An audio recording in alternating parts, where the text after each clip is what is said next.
If I'm 10 years old watching TV and this advert comes on, I'm never watching TV again. That scared the shit out of me. What the? I don't know what I just watched. I don't even have commentary for that. I just can't believe that's a real commercial. This advert caused so much controversy. You never heard it called Butters It created a craze in playgrounds in the UK. That's genuinely scary. I can see why people said, yeah, that is distressing. I'm kind of distressed. Ads are meant to attract customers, but these ads did the opposite. They disturbed viewers so much the TV stations had to pull them off the air. These are commercials banned for being too disturbing. We won't just show you the footage, we'll uncover the backstories behind each one and save the worst for last. So it is almost the end of the year, guys, and my goal is still the same, to increase the number of videos I put out for you guys without sacrificing quality. So it would mean the world if you subscribe, and I promise to do my absolute best and make the best videos I can for you guys. I'm Visual Venture and you are awesome. The ad that was too weird to forget.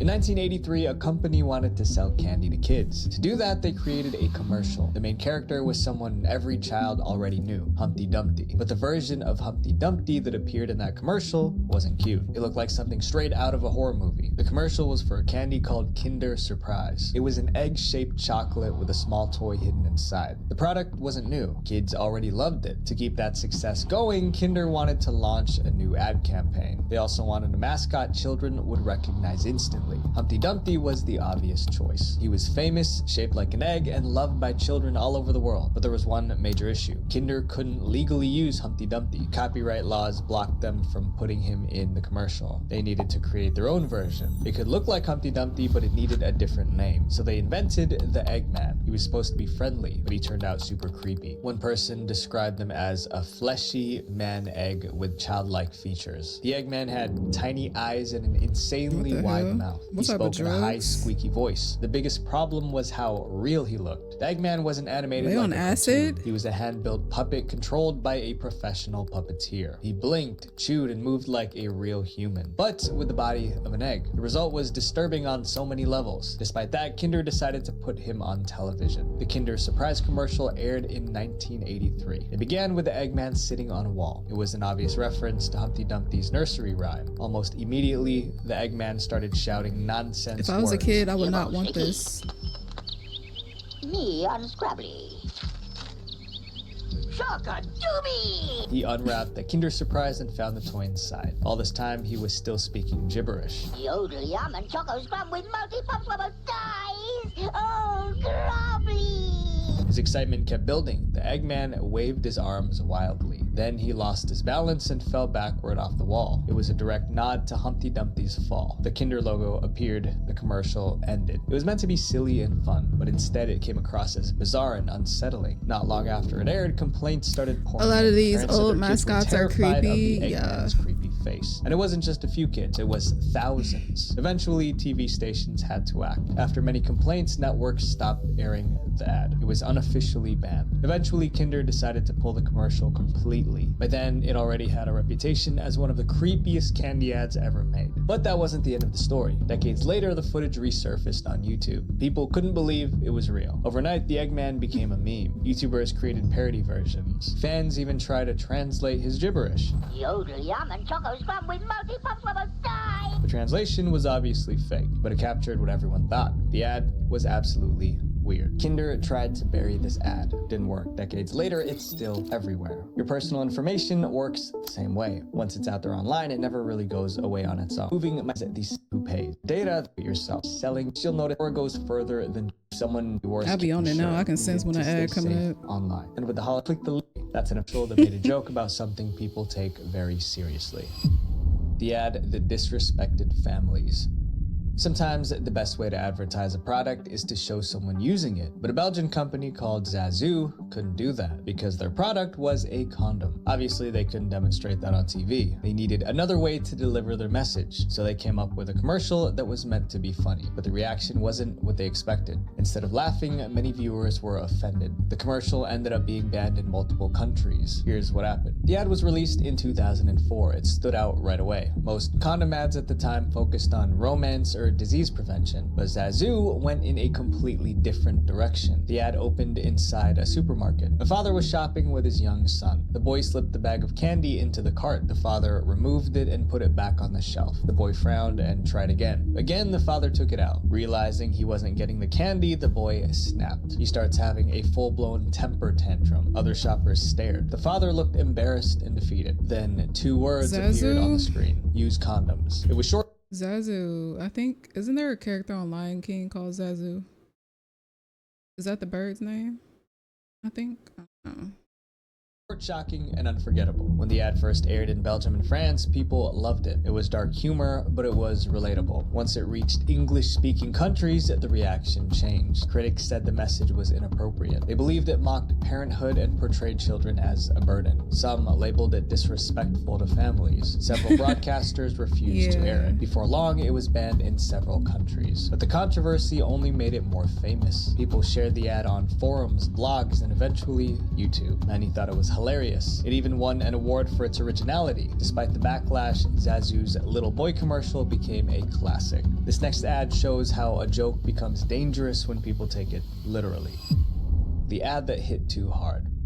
In 1992, a TV commercial went viral in Britain. People couldn't stop talking about it. Many even called it one of the funniest ads ever made. But then, kids started reenacting the ad in real life, and within weeks, someone landed in the emergency room. Suddenly, people realized the ad wasn't just funny, it was dangerous. The story began with a drink called Tango Orange. It was basically orange soda, but the soda market was very competitive. Tango's biggest rival was Fanta, and Fanta was everywhere, on TV, in stores, and in almost every fridge. Tango I'm not an orange soda drinker, but I do like Fanta's orange soda. At the time, most ads followed the same formula. Or Crush. No, I actually like Crush's orange soda. Everything in their life got better. Tango's team flipped that idea. They asked, what if drinking Tango didn't make you better? What if it shocked you literally? That became the concept. Tango's flavor was so intense that it hit you like with Orange an Crush? unforgettable punch. To bring that idea to life, the team created a strange new character. They named him the Orange Man. I don't like orange soda though. Appear out of nowhere and slap Orange the Crush is person cool. drinking Tango. Before settling on the slap, they tested other ideas. Originally, the Orange Man was going to punch the drinker. That was rejected as too violent. Next, they tried having him kick the person from behind. That was rejected too. Finally, they decided on a slap. It was risky, it was different, and soon it would cause serious trouble. They filmed the commercial and put it on TV. It began with 3 young men standing outside a corner shop. One of them cracked open a can of Tango and took a sip.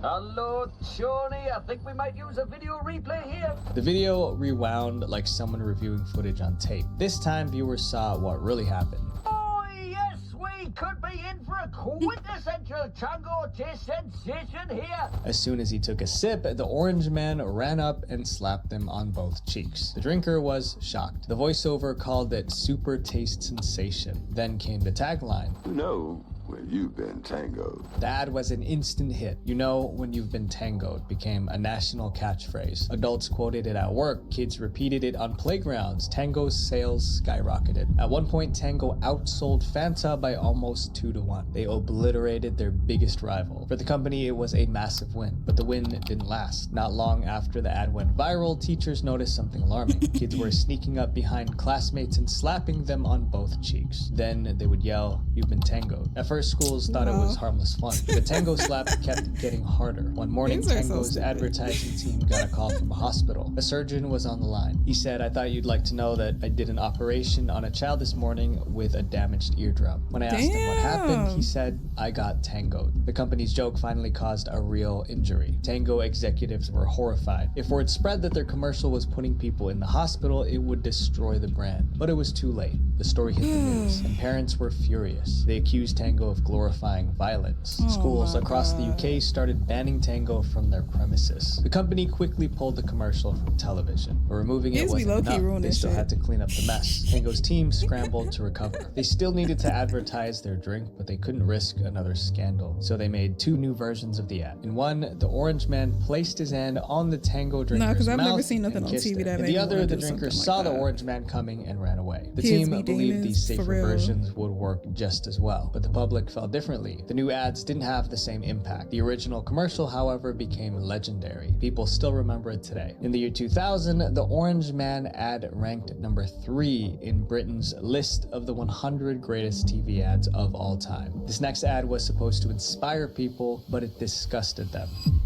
The ad Too Insensitive for TV.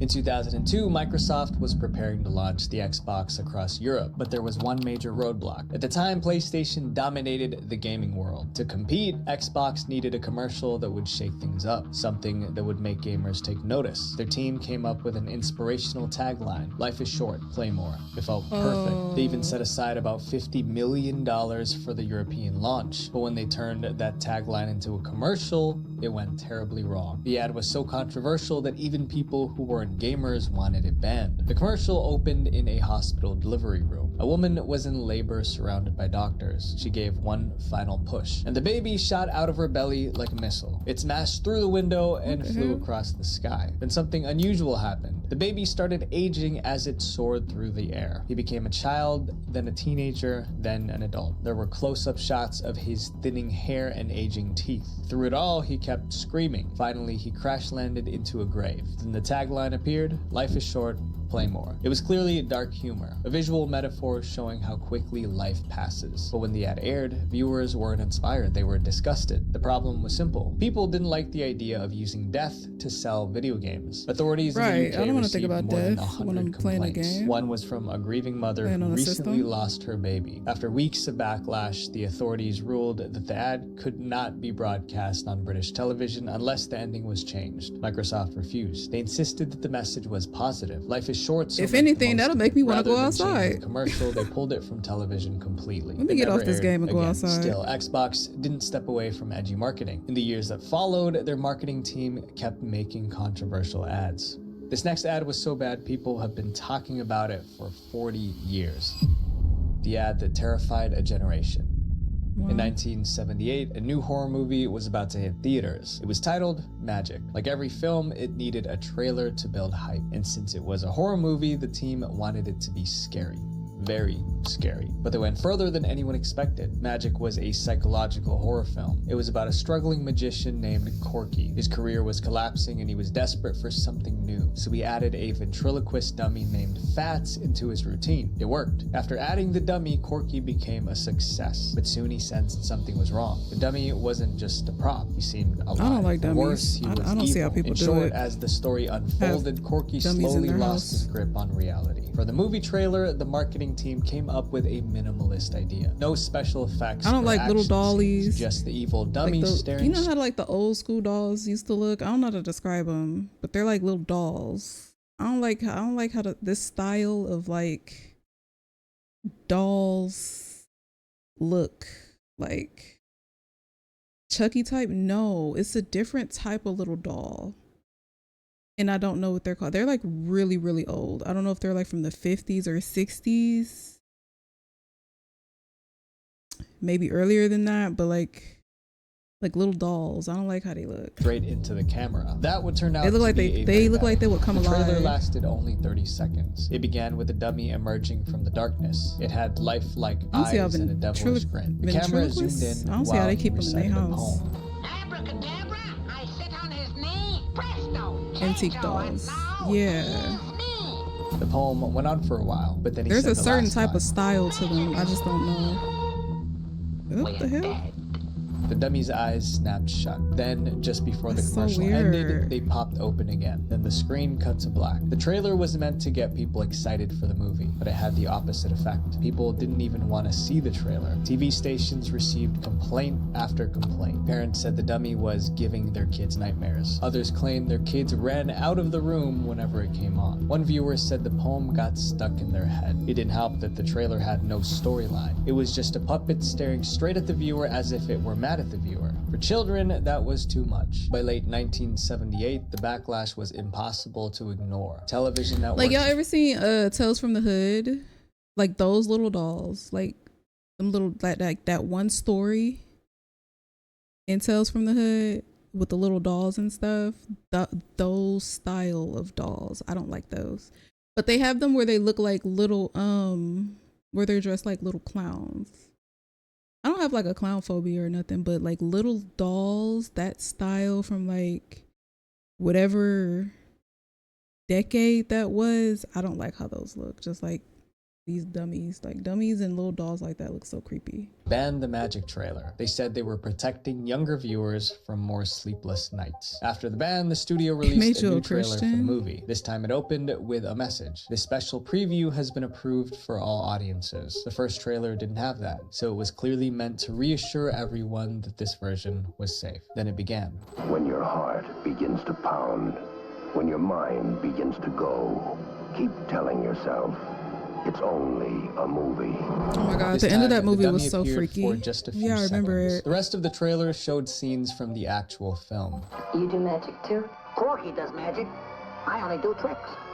It was spooky, but not horrifying for the people at the time. When Magic premiered, reviews said the movie wasn't nearly as You never scary watched that as movie? the trailer. One Good. critic wrote, I saw that "There's when I was a nothing in the kid." film nearly as terrifying as Fat's grin and that creepy little rhyme." More than 40 years have passed since that original trailer, and people still talk about it. Today you can find it on YouTube, and comments are filled with adults who still remember being terrified as children. Some even call it the scariest movie trailer of all time. This next ad got into trouble for being a little too realistic. The ad, "The Corrupted Young Mind." In 2007, a game called Kane and Lynch was about to launch. It came from the same studio that created the game Hitman, but this one was far more violent. The two main characters were criminals. Kane was a ruthless mercenary, and Lynch was an unstable psychopath. The game followed them through a series of brutal crimes and shootouts. When it came time to promote the game, the studio had one goal. They wanted the commercial to look cinematic, like a gritty Hollywood action movie, something raw, realistic, and intense. In retrospect, maybe that wasn't the best decision, because the ad they created was so disturbing it was banned almost immediately. The commercial began calmly. From the creators of Hitman comes Kane and Lynch. Then all hell broke loose. There was gunfire, screams, and sirens. Kane and Lynch didn't hold back. They took down anyone who stood in their way. It was 30 seconds of non-stop violence. The creative team thought they nailed it, but once the ad aired in the UK, the public reaction was a disaster. The commercial ran on just a few British networks. Within hours, viewers were calling the TV stations to complain. Almost everyone said that the violence looked too graphic. They pointed out scenes where characters were getting hurt. One close-up even showed a person's bruised face. Even the sound effects were an issue. There was a sickening crunch sound when one character was hit with a rifle. For many viewers, it was simply too disturbing. By the end of the week, UK authorities received 26 complaints. That might not sound like much, but it was enough to ignite a national debate about how video games were corrupting young people. Even the TV stations that first aired the commercial apologized. The game studio tried to defend itself. They claimed the ad was misunderstood. Kane and Lynch was about two criminals trying to survive in a harsh world. The commercial was just showing that world. They argued that given the subject matter of the game, the TV ad was not overly violent. They also insisted the ad was made for adults, not kids. But regulators didn't buy it. They ruled that the commercial was too graphic and too shocking to be seen in any medium. In plain English, it was too disturbing for TV. They also said it was likely to be seen as condoning and glorifying real violence. The verdict was final. The Kane and Lynch ad was banned from British television. It was one of the first video game ads ever pulled for being too violent. Up next is a commercial that people actually liked, but somehow it still got banned. The ad that was too crude.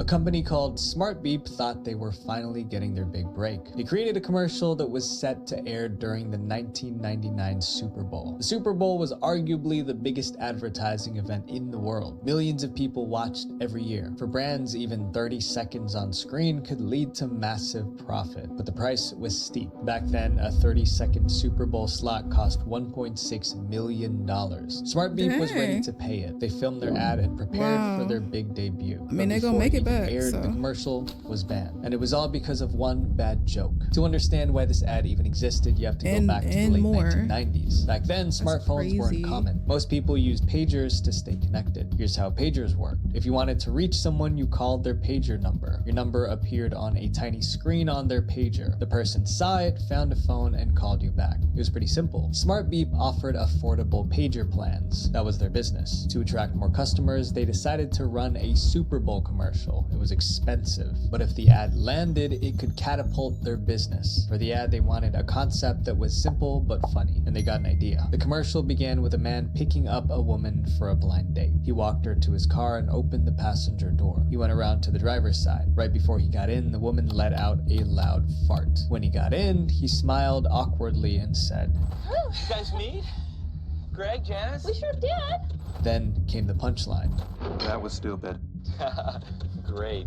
This is smart. A beeper service for just $1.99 a month. The joke was simple. Farting on a blind date was stupid. Signing up for a cheap pager plan was smart. It was short, fast, and funny. Exactly what most Super Bowl ads tried to be. Smart Beep submitted the commercial to Fox for approval. Fox was the network airing the Super Bowl that year. That meant they got to decide which commercials aired. But when Fox saw the blind date commercial, they were anything but impressed. Fox executives felt the fart joke was too crude, so they made a surprising decision. The commercial was banned from the Super Bowl. For Smart Beep, it was a huge blow. Their big break disappeared overnight. But the story didn't end there. The ad eventually leaked online, and when people finally saw it, they were shocked it was rejected. Viewers That's pointed out nasty. the same Ain't nobody thing. trying to fucking hear you farting at their Super Bowl party.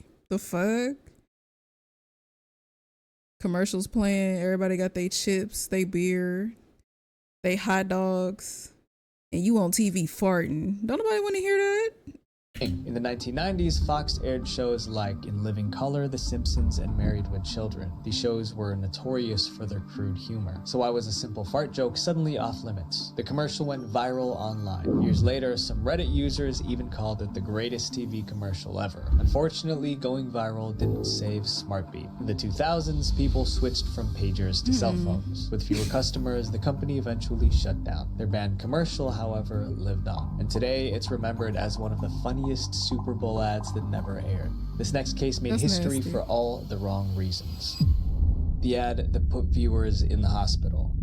So far, we've covered ads that were disturbing, but this one didn't just upset people. It did something few ads have ever done. It triggered seizures. The commercial was from a car company called Citroën. They were one of the biggest car manufacturers in France. In 2011, they were promoting I a get new grossed model, out easily, the DS4. so It was hearing sleek, somebody modern, farting and is just futuristic. A nasty. car designed to stand out. The marketing team leaned into that idea. The ad's my theme appetite is was gone. rebellion. Everyone else said yes to the ordinary, but if you drove the DS4, you weren't like everyone else. You stood out. It was a smart concept. The next step was to create a TV commercial, but what they created was a health hazard. The ad opened with a smooth voiceover. It's easy to say yes. Can you work on Sunday? Yes, boss. Can you go shopping with me? Yes, darling. After a moment, the voice asked, "How many yeses did you say?" That's when things got intense. The word yes started flashing on screen non-stop, which we won't show. In total, it appeared 304 times in just a few seconds. After the burst of visuals, the voice returned. But what if, just for once, you say no? The camera cut to the DS4 gliding along a road. Why conform?